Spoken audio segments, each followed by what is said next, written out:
Please welcome our Connections pastor, Peter Nixon, as he comes to minister. It's good to see everybody this morning. I am far better at coming up here and letting the Spirit just speak through me than I am at actually preparing slides and preparing notes. The problem isn't not knowing what to say, it's knowing what to cut out. So I'm going to try to follow my notes, and if I don't, you probably won't know the difference. Right now we're in our summer baggage series, and for the summer baggage that we have this time, we're going to be talking about religion and politics.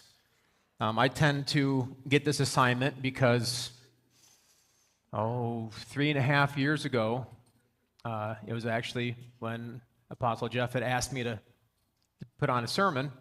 I was at my kitchen table, and I was praying about what to talk about.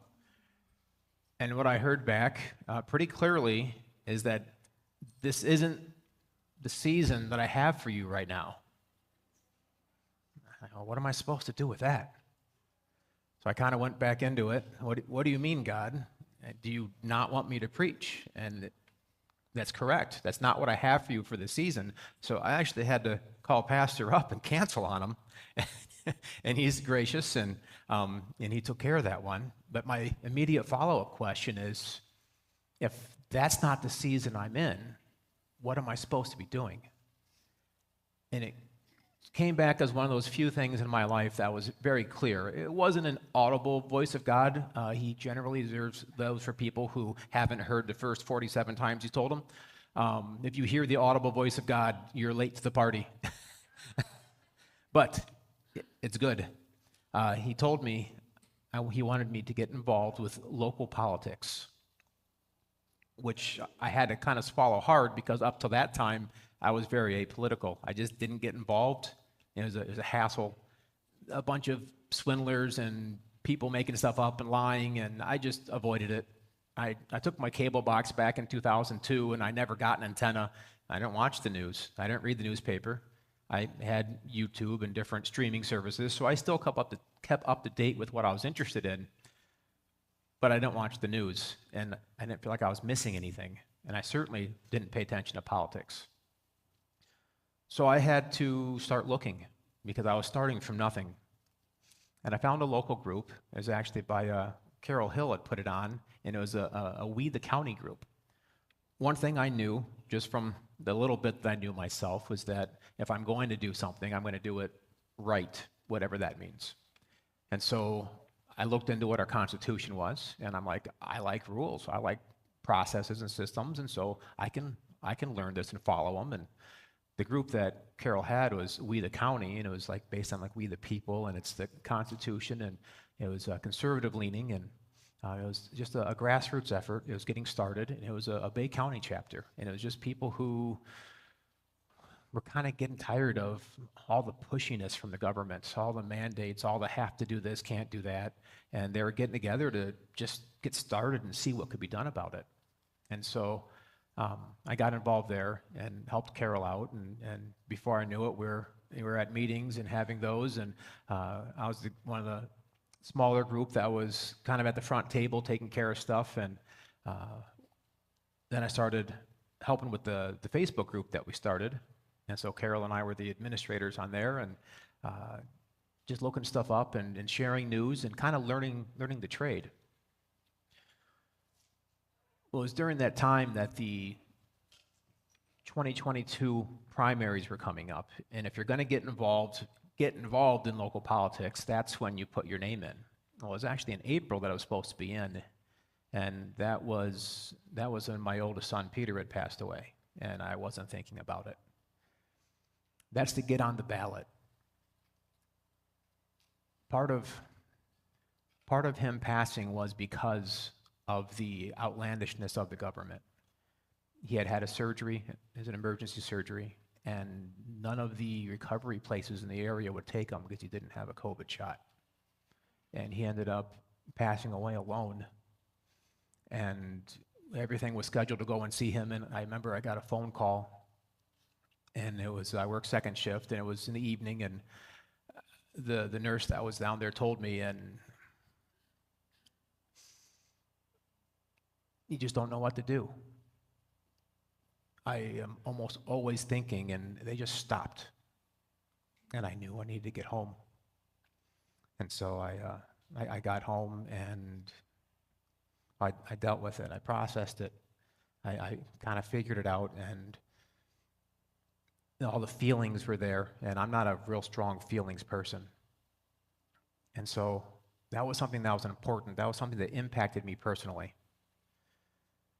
The latest deadline you have to put in as a write-in candidate for the August primary is the Friday before the election. And on that, July 29th, funny thing, I'd actually put on early July, just like now, I did a sermon then. That was 2 years ago.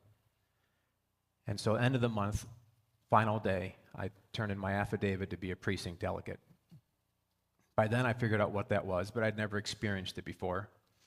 Precinct delegate just goes to a county convention. There's 4 of them in a 2-year term, and they vote for people to become state delegates out of the group of precinct delegates. Those people go to state conventions, and they elect the people that run the state party and the district parties, and at the last convention, they elect national delegates to go to the national convention. So I put in as a Republican, and Tuesday, I wrote my name in on the ballot, and I got a message in the mail later that week saying that I was now a Republican precinct delegate, at which time it crossed my mind I should probably become a member of that party. So August, right away, just within a couple weeks, to have the first convention. And at that convention, I figured out what Robert's Rules of Order was. So it's another program and process to learn it, and I actually rather enjoy that. And by the November convention, that's where we elect our local party. I was picked by the group there to be on our executive committee of our local Republican Party.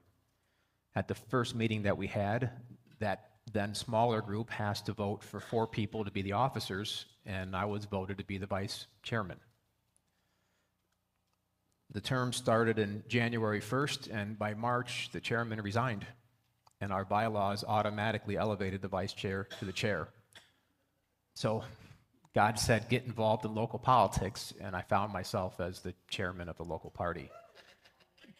Didn't see that coming. And it's worked well because I don't have strong opinions on policies and stances. I have my opinions. I'm more about the process and making sure that the people who are there, that the rules are followed, that everyone has a voice. Majority rules, minority rights. And so I pay attention to all those voices, and I'm good at learning and following rules, and it's worked out well for us. And so that's how I've gotten here, and so I get to speak about politics and religion. It's the 4th of July coming up this week, and we get to talk about patriotism. And so Pastor Jeff said, can you do a sermon on patriotism? At which I said, I'll try. It's in here. That actually, it lands there because patriotism is important. But we can't just start with patriotism, because if it doesn't make sense, and if God hasn't knocked on your brain and told you to do it, why are you going to do it?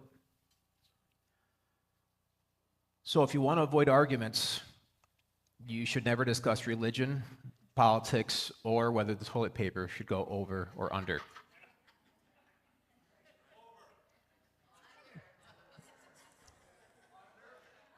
So before we get to the easy stuff, religion and politics, let's take care of the difficult things. There's a patent. That's from the late 1800s, and it goes over. It's not me, it's the guy who invented it. So to remember, beards are cool, mullets are bad. We've solved one of the Earth's greatest mysteries, and now we can move on to the light stuff. So one of our problems and the baggage that we carry is that we're taught not to talk about politics and religion. But if we don't talk about politics and religion, it leads to a lack of understanding of politics and religion. And these are important. We should have been taught how to have civil conversations.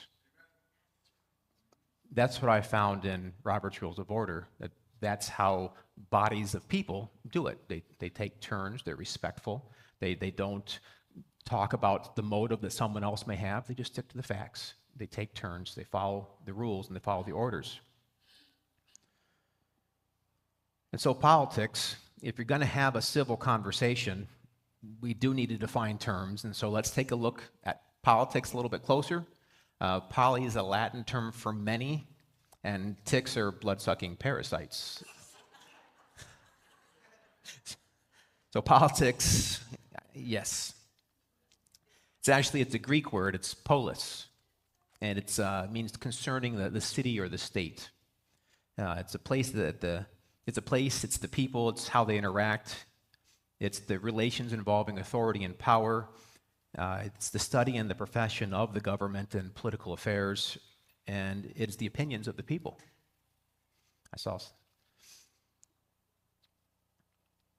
And so religion, Mahatma Gandhi said that those who say religion has nothing to do with politics don't know what religion is. If polis is the city, the state, the area, religion, it's the same word as region with a root word in the middle, L-I-G.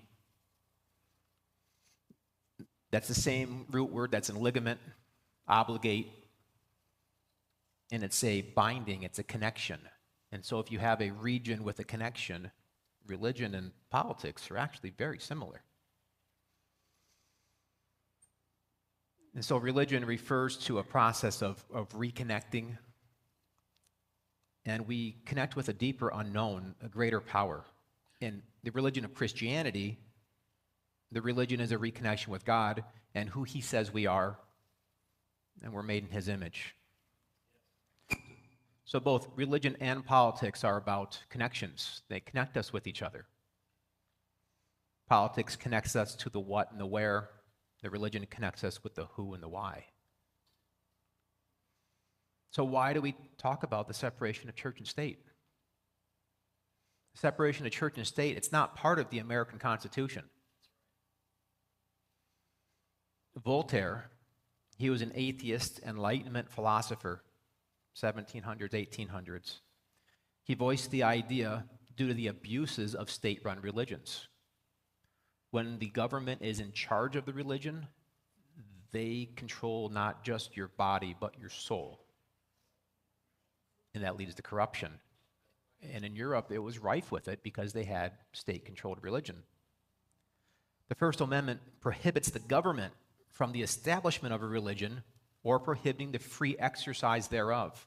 The church is not prohibited from anything, just as the people aren't in any way prohibited from church.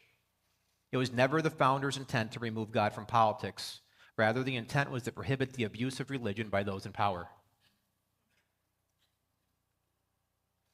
A man by the name of Fisher Ames, in the year 1806, right before he died, he said that politics is the science of good sense applied to public affairs, and as those are forever changing, what is wisdom today would be folly and perhaps ruin tomorrow. Politics is not a science so properly as a business. It cannot have fixed principles from which a wise man would never swerve, unless the inconsistency of men's view of interest and the capriciousness of the tempers could be fixed. What he's saying is that the people are always changing. What they find important is changing. Their hearts are changing. Their minds are changing. Their interests are changing. And so politics changes. Because the who and the why keeps changing. What people want keeps changing. The desires of the heart keep changing. Which way north is for some people keeps changing. Essentially, Fisher Ames states that politics are only as stable as the enacted beliefs of the people involved. Religion is a necessary stabilizing force on politics. Without good religion, politics go crazy.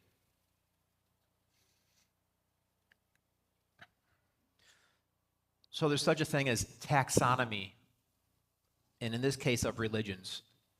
Taxonomy is a science of classifying, and the problems with religion being a stabilizing force on politics is that a bad religion is also a destabilizing force.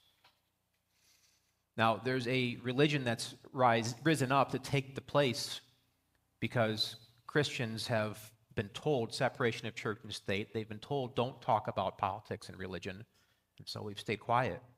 We still believe, but we just don't want to. We don't want to push that out on everybody else. We're told to keep that to yourself. I have my own opinions. And then slowly, things get removed out of schools, things get removed off of courthouses, and the world changes. And then after a generation or two, things are really being taught that this isn't the way it used to be. And we can see and feel those changes in society. And so this taxonomy of religion, it categorizes, and if we take the things that are happening in our country today, and we run them through this taxonomy process for religions, we find that the things that are, they don't call themselves this, but they're generally classified as woke, that it's a religion. Which is funny because they're the ones who don't want anybody else talking religion.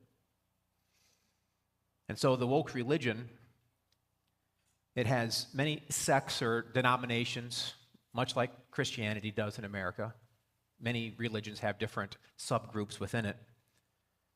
Some simple ones that are common are racism, climate change, and the trans movement. Racism, there are still individuals who are racist, but our institutions aren't allowed to be by law, and if they are, people rise up and deal with it.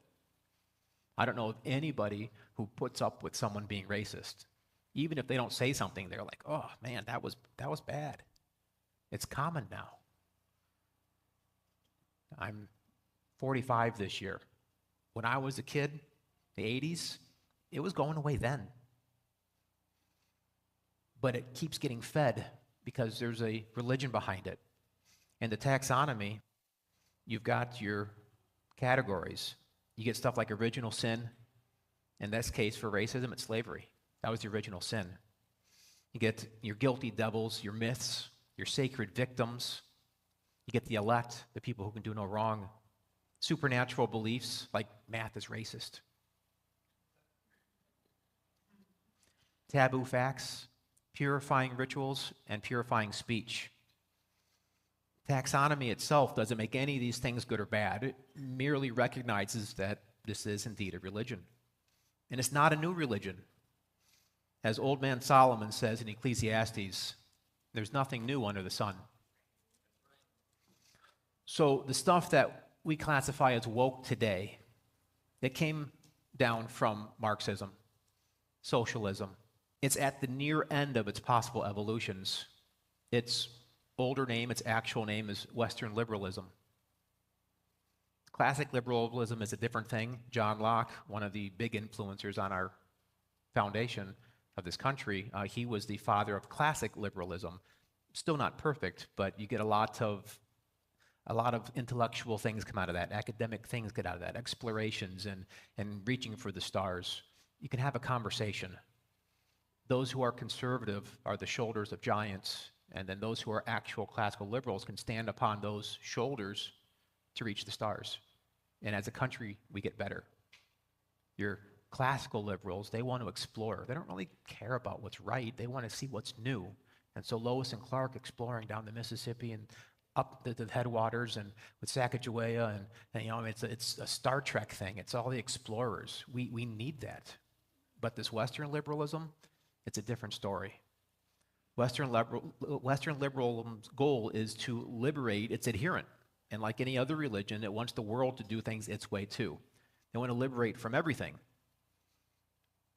Along with its two sisters, it comes from the modern era. That ended at the end of the 1800s. Through the 1900s, we've been in the postmodern era, and we're actually coming to the end of it. Once you get to the end of it, you look back and you rename it, and they've renamed this postmodern era the secular age. But these ideas, Western liberalism, communism, socialism, fascism, these come from the 1800s, and that was their ideas on how to make things work. America is a big part of the reason why it stopped where it was, and that was through World War I and then World War II. In America, they've tried coming here. They threatened it all the way back since the 50s. Red Scare. People were calling on their neighbors as communists, and the communists said, we're going to come here and we're going to take over. We're going to take over your children. We're going to make them learn our ways, and you're not going to be able to do anything about it. They said, we're going to get into your Congress. We're going to change your laws. They've certainly been doing their best. But the same tactics that they used in Europe didn't work here. In Europe, they pitted groups against each other that could not change their status. They pitted the haves versus the have-nots. And so like in World War I, before even Hitler and the Nazis, in World War I, it was almost worse, but we don't know as much about it. The area that Ukraine now, they didn't even have concentration camps, but the people were in worse condition. They were starving on their own porches because the Western liberals, the communists, the socialists convinced them that the people with money were taking advantage of them. So they went and they ran all those people off, they rounded them up, and they put them in the Russian gulag camps. Well, the people who had the money were the farmers. And so all the other people realized that they don't know how to farm, and most of them starved to death, and that's across much of Europe. In America, it doesn't work that way because we have our freedoms, we have our foundation, and we have a lot of wealth mobility. Someone who was born with nothing can become a billionaire. Someone who was born with riches can become poor. It's absolutely fluid. So they couldn't use have and have not. So instead, they picked something else that can't change. Race. Back when Martin Luther King was there, he had a dream. And in that dream, he saw us by our merit, not by the color of our skin. We've gone backwards from that a lot. Critical race theory, diversity, equity, and inclusion. These things are all part of this religion, and that's the sect of racism. We're not naturally racist anymore, but they keep talking about it.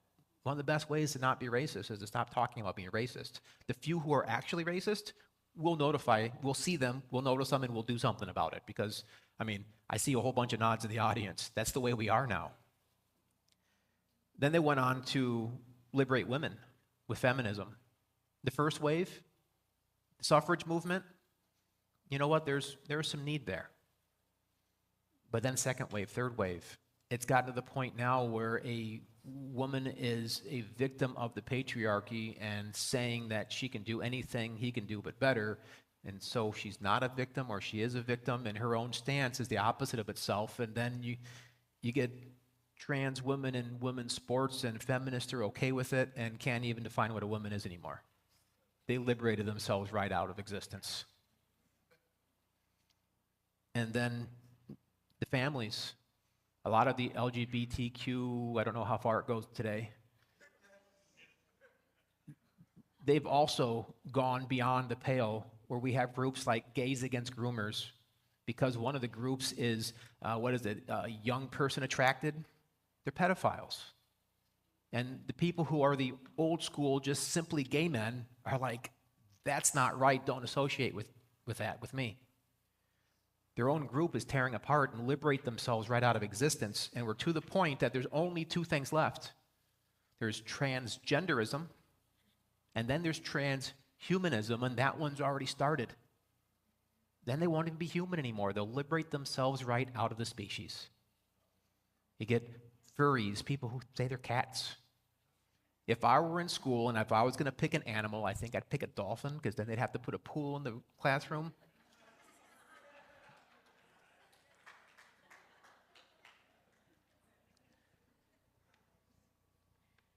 Even with the way that VR is developing, the technology is not what's wrong, but what they're doing with it. And these people are all adherents of this religion, although they would be the last ones to say that they're religious. They don't like religion, but they sure do act like zealots and bigots. And so Marx, he followed Hegel. They were both Germans. Hegel had translated some stuff that was older from Plotinus, and at that era in the medieval age, they had Neo-Platonism, and then Plotinus got stuff from Aristotle, and we're now over 300 years before Jesus. This is Greek culture, pagan culture, the Greek gods. We know Zeus, we know these different things, and these are their philosophies, and one of the things that developed out of that was Gnosticism. Gnosis means knowledge. And when the early church met these Greek cultures, and this happens with all cultures as the church meets it, the people can't just forget everything they knew. So they integrate. And then from that integration, some of the old keeps creeping in, and then this pushes forward, that pushes forward. And they didn't have the internet back then, or televangelists, or even written Bibles, because they were still writing it. And so it was all word of mouth. And it's been said that in the first couple centuries, up to 30% of the early church was being impacted by Gnosticism. So what is Gnosticism? Gnosis means knowledge. And it was the idea that there's a special knowledge that will save you. And if you could figure this out before you died, then you're saved. Most people weren't saved. It's a synthesis of religion, philosophy, and myth, and it was a major heresy of the early church. It's addressed more than most realize in the New Testament. When the gospel encounters existing religions in a new one, it gets contaminated. And it takes time for the world to shake out of it. In Revelation, it says that we're pillars in his temple.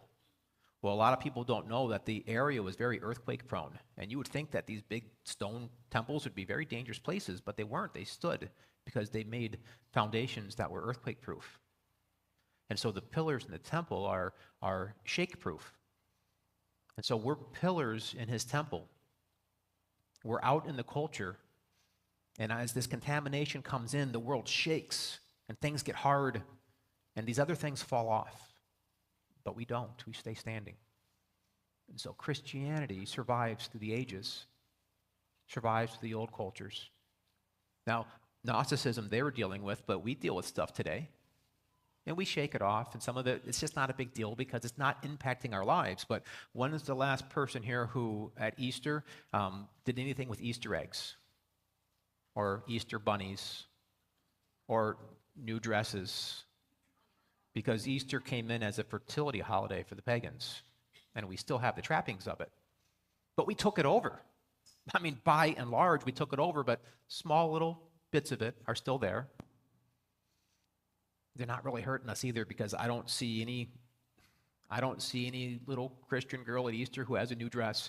I don't see those youth-attracted persons coming anywhere near them because this body, we're not putting up with that. So we can actually buy the new dresses and we can use them and we can reappropriate them and make them ours. And that's what we've done. We've done it with Christmas trees. We've done it with, honestly, Halloween is one that wasn't so much a pagan one. There are some pagan things there, but it's All Hallows Eve. It's All Saints Day. It was actually a church thing. And that's the evilest one. It's kind of funny.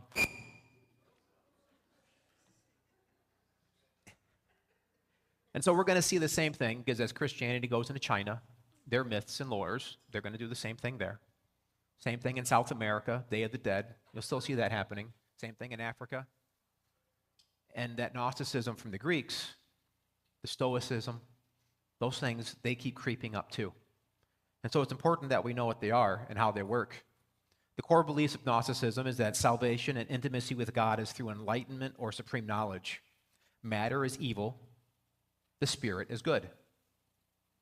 There's a couple different doctrines of it. One of them is docetism. It denies that Jesus came in the flesh at all. He was just a spirit. Spirit's good, flesh is bad, so Jesus couldn't have had a body. Another one is Cerinthianism, and it says that Christ came upon Jesus at his baptism and departed before his death. So Christ is the spirit of Messiah that came at baptism, left before he died. It's okay. The body, it's just a body. They didn't care about the body. The practice of sin in the body doesn't affect your spirit, they said. It is a cosmic level of what happens in Vegas stays in Vegas. They were very hedonistic. You could do anything you want with the body because it was already evil. Imagine what kind of trouble that got people into. So it's talked about in Paul's letter to Timothy, 1 Timothy 6, 20 and 21. He says, Timothy, guard what has been entrusted to you, avoiding worldly and empty chatter and the opposing arguments of what is falsely called knowledge. Gnosis, the Gnostics. He's talking right about them by name, which some have professed and thus gone astray from the faith. Paul is warning Timothy of the Gnostics. In 1 John, a lot of the letters of John, this whole book is written about the Gnostics. John was writing in response to their teachings, and among other things, it said right in here that Jesus doesn't have a body. So he says, by this you know the Spirit of God. Every spirit that confesses that Jesus Christ has come in the flesh, not very Gnostic of them, is it? Is from God. And every spirit that does not confess that Jesus is from God, that is not from God. This is the spirit of Antichrist. It's only mentioned 3 times in the Bible, and they're all in this book, and none of them talk about the end times. All of them are referring to the Gnostics and to heresies that come upon the church. I mean, it kind of makes sense that way, too. You've got the Spirit of Christ, and then any other one is Antichrist. So you're atheist, you're Satanist, you're Kabbalist, you're all your other ists, even your wokeist. It's the spirit of Antichrist. Because it says, this is the spirit of Antichrist of which you have heard that it is coming, and now, 2,000 years ago, is already in the world. It's not talking about something in the future. It's talking about an existing problem that they had then, the spirit of Antichrist. That kind of makes you look at it a little bit different when you see all these things happen and you know in your heart these things aren't right, but you also have this inkling in your head that, yeah, but I can't say anything about it. That's the spirit of Antichrist. And it's the thing about how our spirits work. In Romans chapter 8, it says that the Spirit of God bears witness to our spirit. And that's because spirits don't speak like mouths and thoughts. They speak through the Spirit. So we have to use our spirit to interpret what's happening in the spirit realm. So when we hear the voice of God, it sounds like us. I mean, smarter. Usually, our thoughts kind of are ordered, and this reminds us of this, and this reminds us of this, and we do that through the days and the weeks and the months and the years. Just one thing stumbles upon another. I am very, very prone to squirrels. Lots of stuff going on up there, but it's all reference-based. But then something will come completely out of the blue. Yeah, there's a chance that that's God. So I pay attention. I don't just push that off. Oh, that's nothing. I listen a little harder because God's voice filters through my spirit and sounds like my voice in my head. I'm the limit here, not him. But anything from the spirit realm speaks through that megaphone. And so the spirit of Antichrist, when it speaks into my life, it also sounds like my thoughts. So that's why we have to have the Spirit and the Word. And we have to know the Word. So we can be reminded of what the Word says and we can know what the difference is. I am so not following my notes.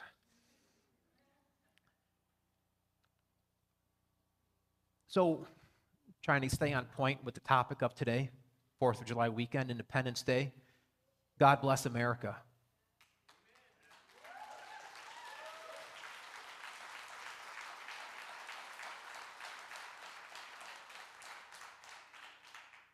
Psalms 33:12 says, "Blessed is the nation whose God is the Lord."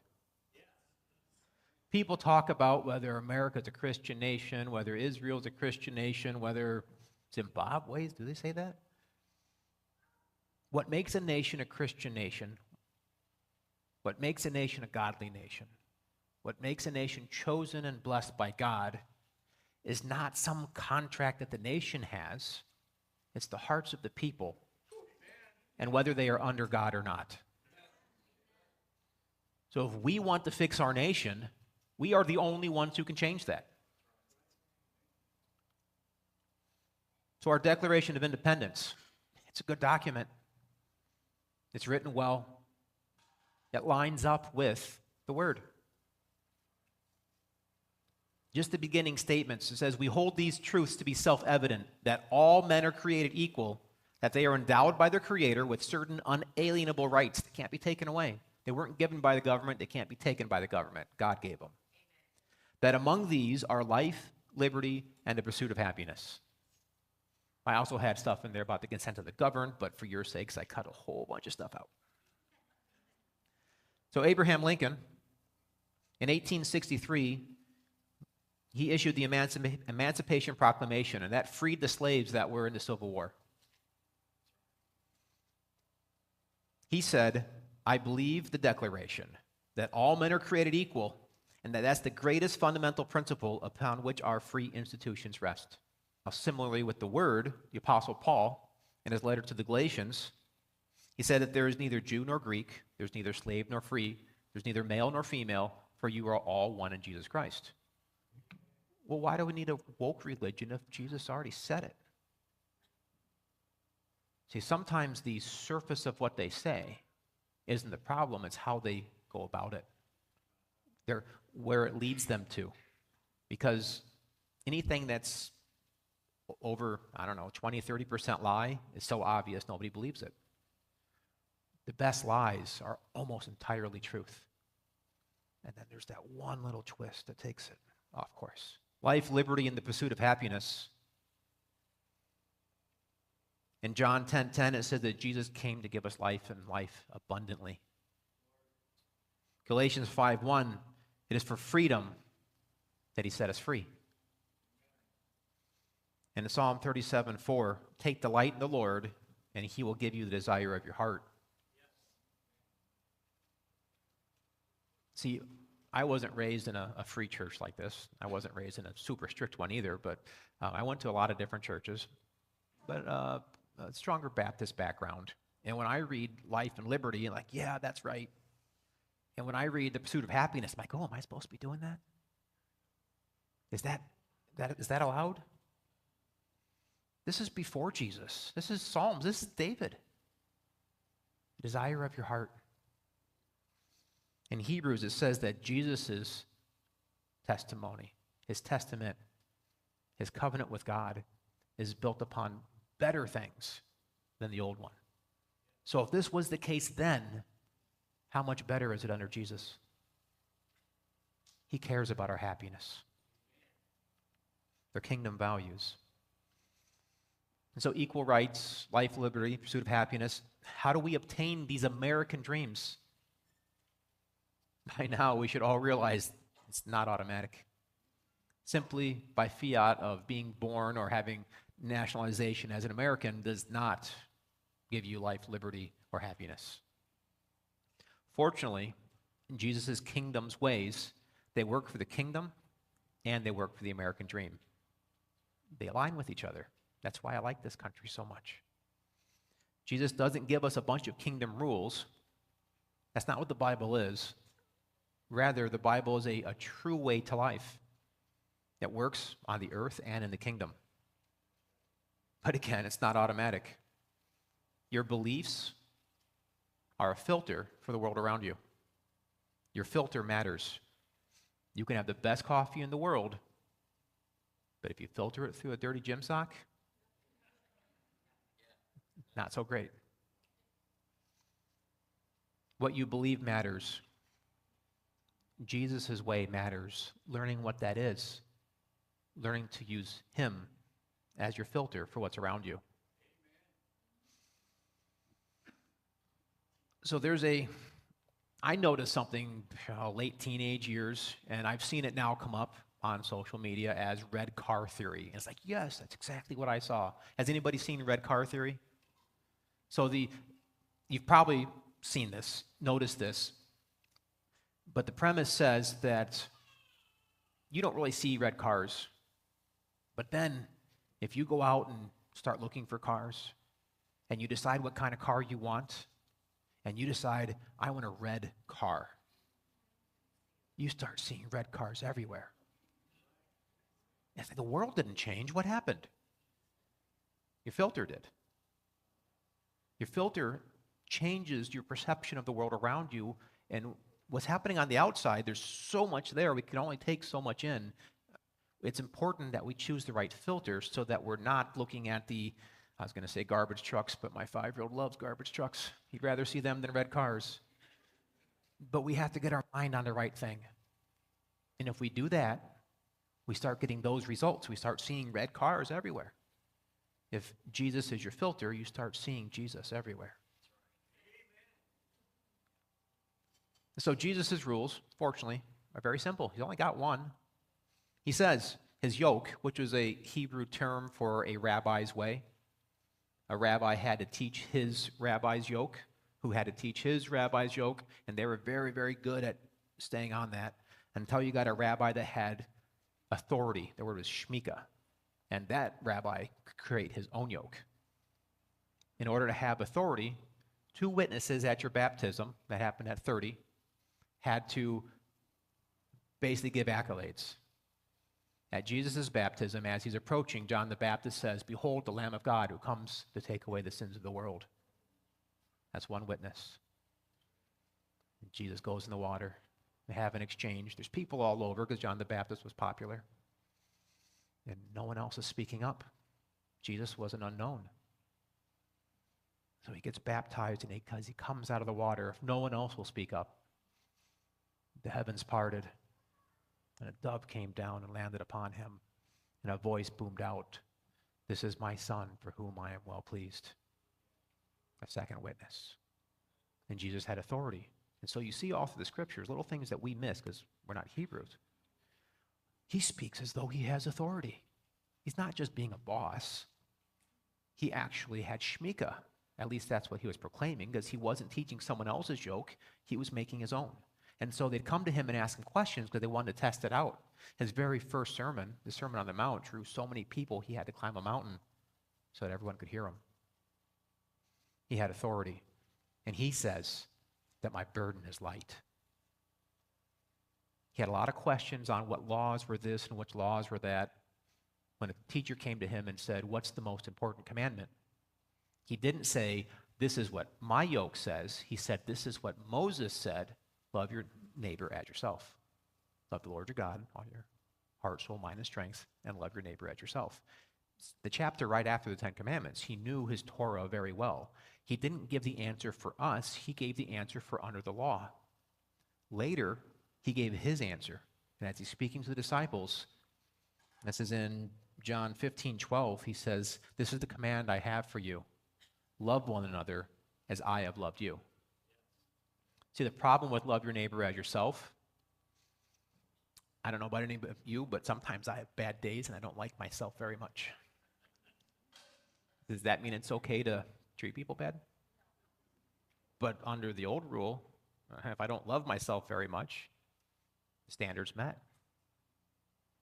Under the new rule, there's no getting out of it. It's simple, as Jesus loved. That's our standard. It's the only rule we need. In the old covenant, there were 603 laws.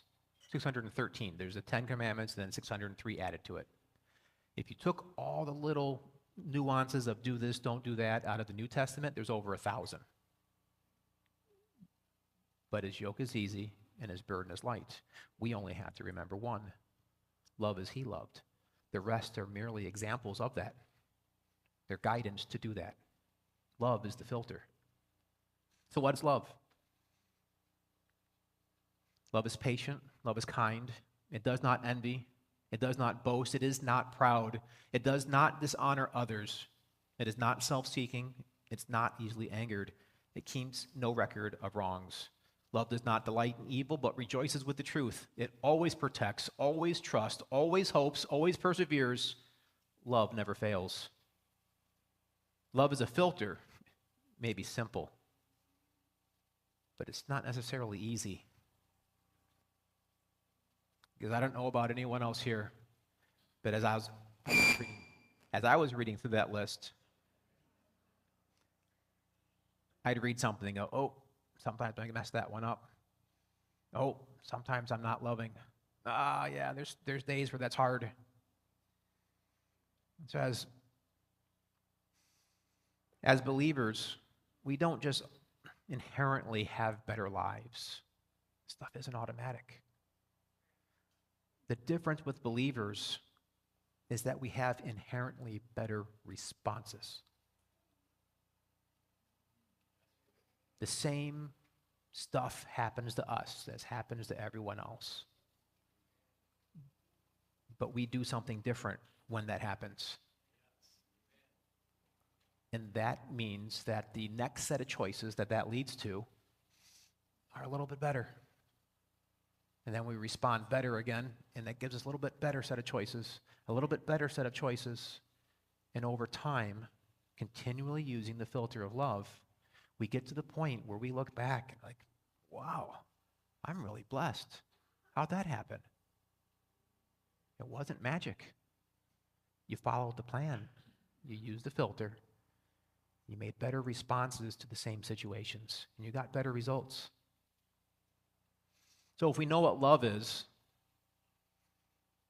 we also kind of have to know how to behave, because what it is isn't the same as knowing how to do it. And so Paul, same author, in Romans chapter 12, he talks about love. Near the end of the chapter, he says, "Let love be without hypocrisy. Detest evil, cling to what is good. Love one another deeply as brothers and sisters. Take the lead in honoring one another. Do not lack diligence and zeal. Be fervent in the Spirit, serve the Lord. Rejoice in hope, be patient in affliction, be persistent in prayer. Share with the saints in their needs, pursue hospitality. Bless those who persecute you, bless and do not curse. Rejoice with those who rejoice, weep with those who weep. Live in harmony with one another. Do not be proud, instead associate with the humble. Do not be wise in your own estimation. Do not repay anyone evil for evil. Give careful thought to do what is honorable in everyone's eyes. If possible, as far as it depends on you, live at peace with everyone. Friends, do not avenge yourselves. Instead, leave room for God's wrath, because it is written, 'Vengeance belongs to me, I will repay,' says the Lord. But if your enemy is hungry, feed him. If he is thirsty, give him something to drink. For in doing so, you will be heaping fiery coals on his head. Do not be conquered by evil, but conquer evil with good."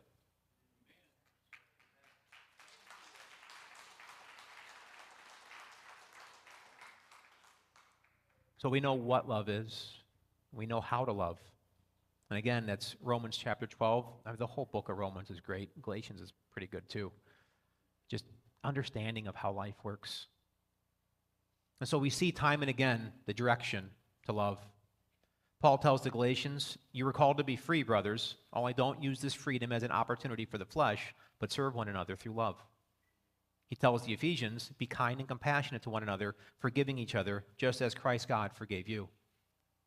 And then Peter, he tells those who are in modern-day Turkey, the northern part of it, "Above all, love each other deeply, because love covers over a multitude of sins." Love is something we gain and spend in the kingdom. Aside from God gave it to me, which is true, where does love come from? Yes, God is love. Yes, knowing what he's done. There's so much love that we gain from that. And if we have nothing else, we could be in the deepest, darkest place. And if we could just remember that one verse about God loving us, if we can just have that understanding, it'll get us through. But there's more, because we're made in God's image. And so we get to love also. And so there's a story that Jesus tells in the Gospels. And if you go across all four Gospels, you can piece together on who's who, what happened. And the moral of the story is that love has a relationship with forgiveness. In the story of Mary, many presume Mary Magdalene, it's the woman who washes Jesus' feet with her hair and anoints his head with oil. Jesus teaches Simon, he's a Pharisee, and he tells a lesson about forgiveness and love. Jesus gives a story and says, well, the woman's washing his hair, and the Pharisee's thinking, not even talking, he's thinking, man, if he knew the sins that were in her life, he wouldn't let her touch his feet. And so Jesus, having read his thoughts, that's pretty cool, he says, "Hey, Simon, answer me this. If there were two people who took out a loan, one of them borrowed $50,000 and the other one borrowed $5,000 from the same man, neither one of the men can repay it. The lender chooses to forgive both of their debts." He asked him a question. Which man would love him more? He says, well, that's pretty simple. The man who had more forgiven loves more. And Jesus says, exactly. Then breathed upon them, and breath is the word pneuma, it's the word spirit. In the Hebrew is ruach, also spirit. Pneuma, pneumatic, air. Back then they didn't have the science. He breathed upon them and said, receive the Holy Spirit. God breathed upon the dust and gave it life. There's a lot of parallels here. But what he says next, it doesn't align with what I was taught growing up about forgiveness of sins. I was taught that God forgives sins. We just have to confess them. But what Jesus says, he says, any sins that you forgive, will be forgiven. Any sins that you retain will be retained. That's a big responsibility. Because everyone here, everyone who believes that Jesus is who he said he was, everyone here who has died the second death, died with him on the cross, rose with him from the grave. Philippians says that we have our citizenship in heaven now. We don't wait to go to heaven later. We go to heaven immediately upon salvation. It's a spirit realm. Woman at the well, she says, hey, I'm a Samaritan. We worship up on this mountain. You Jews worship over there in Jerusalem. What's the right way to worship? What's the right place, the location? And he says, well, you don't really know what you're asking, and you certainly don't know what you're worshiping. But there's a time coming, and it's actually already here, where we will worship in spirit and truth. But she didn't ask for some weird answer. She asked a location. And so if you translate spirit and truth, pneuma, aletheia, spirit and reality, truth, if you translate that to a location, which let's just assume that Jesus knew how to have polite conversation, the location is the pneuma aletheia, the spirit realm. You worship in the spirit realm. When they asked him where the kingdom of God is, kingdom of heaven, if you're reading Matthew, because the Jews wouldn't say God. He said, you're looking out, you're looking around, you're looking for it, but you're not finding it. It's within you. The pneuma aletheia, the spirit realm. And so he breathed upon them and said, receive the Holy Spirit. Now our spirits have more. Now, any sins that we forgive will be forgiven, and any sins that we retain will be retained. You have the ability and the responsibility to generate love through forgiveness. Because that's how we make this world a better place. Because when someone over there, Romans says it is the kindness of God that draws people to him, but there's a lot of people who just don't recognize him yet. But they'll see your love. They'll see your forgiveness, and it will generate love in their life. And that love will resonate with Jesus. God is love. And then they'll start noticing his kindness. And you might not ever see him again, but the ball's already started rolling because you chose to forgive. They didn't do something to you. I mean, hey, maybe they did. Those are a little harder. But there's a lot of things that this person did to that person, and you just kind of saw it. And we're just taught not to gossip. Well, I'm not going to talk about that because that's not my business. Well, you know what? Forgiveness is your business.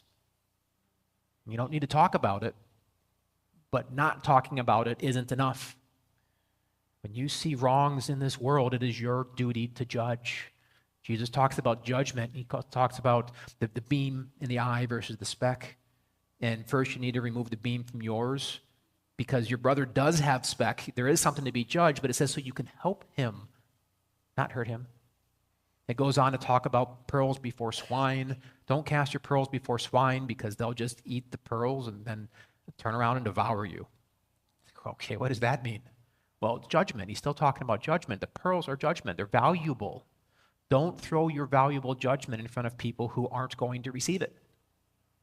You can still forgive them because it's going to change your perspective, but you don't always have to go up to them and say, hey, I saw what you did and it's okay, I forgive you. You're forgiven. But if it's someone who's close to you, your brother, your friend, someone you have a relationship with, then you can cast that pearl, that valuable judgment before them because now they have that valuable thing in their life and it can increase the value of their life. That forgiveness can take place and they generate more love. So there is another time before Jesus, before the cross, and it's this other verse that's up here. This is in Genesis, right in the beginning. It's after Cain killed Abel. Cain, he can't get a good offering. God accepts Abel's offering. Cain's jealous. He kills him. And he goes back and he's kind of, he's feeling guilty. And he kind of starts blaming everybody else. And then God tells him, if you do what's right, will you not be accepted? You were taking shortcuts. You weren't doing it right. You weren't giving your best. You didn't do what was right. You screwed up, and you blamed your brother and judged him for your thing. But if you do not do what's right, it says that sin is crouching at your door, and it desires to have you. That spirit of Antichrist that's out there that keeps telling us things, and then we're buying it. And I mean, some of us are going to universities and literally buying it. In Genesis, God tells Cain that you must master it. That was before Jesus. That was before the access that we had. Back then, they had to struggle and they had to master it. They didn't have Jesus' way. But our covenant is built on better things.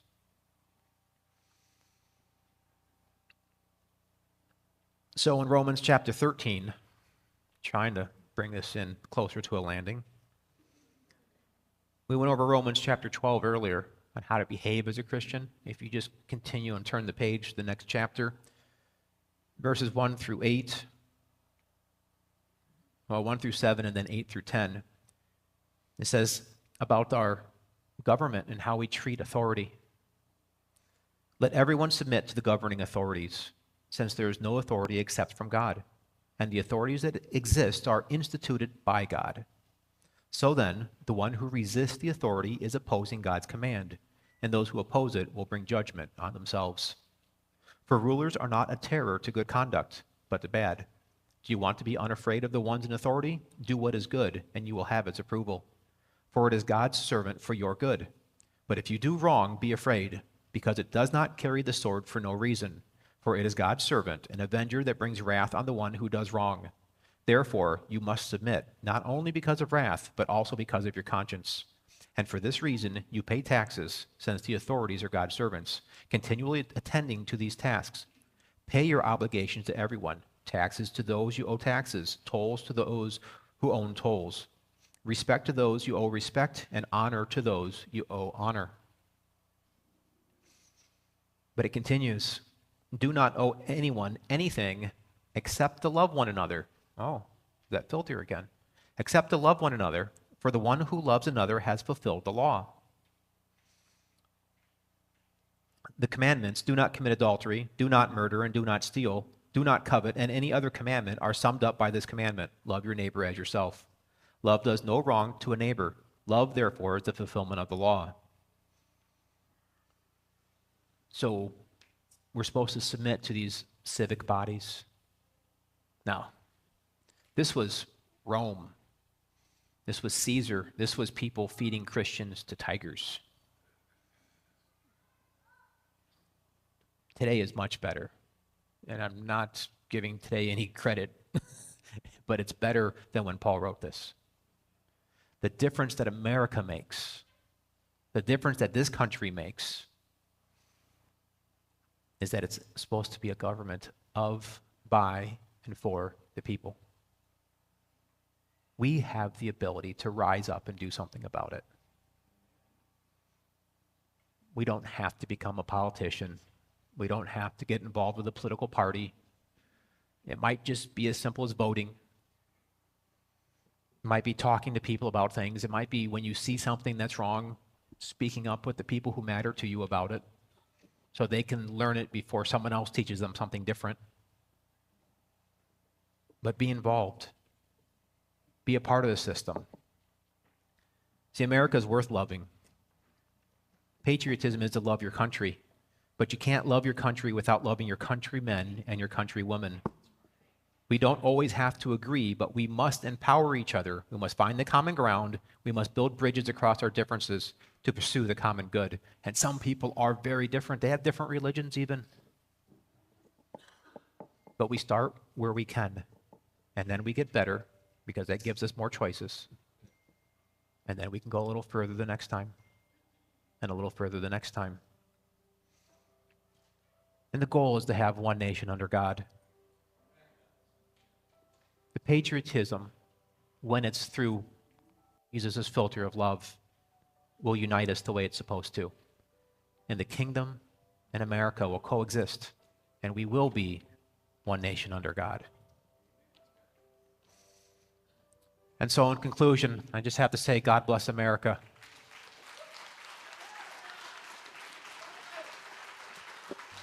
Thank you, Pastor Peter, for ministering to us today. I knew he'd do a good job. Yeah.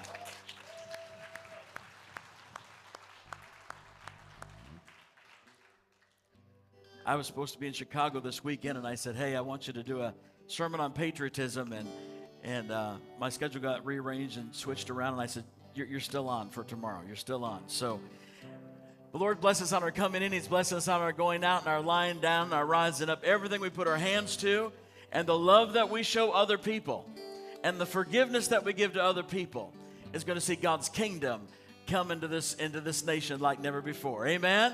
And we're going to see the goodness of God reside in us, and we're going to see God bless America again and continue to bless it because it was His nation that He founded. Did you know that? And so today, as just before we leave, though, I would be amiss if we didn't say, if you've ever started your journey without Christ, today is the day that you start your journey with Christ. You invite Jesus in on your journey and say, Jesus, I need you today. And if that's you today, would you just text Jesus to the number that's right behind me on the screen?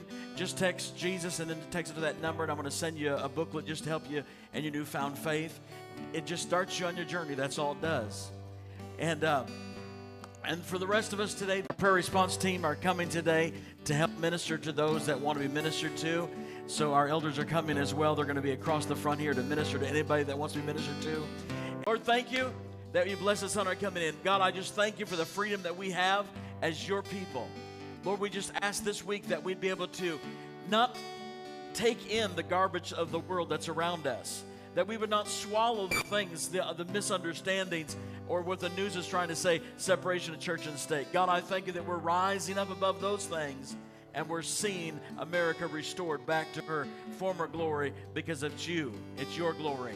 We thank you for that today. God, help us to have a fantastic week this week as we're doing what you desire us to do in Jesus' name. And everybody said, amen. God bless you.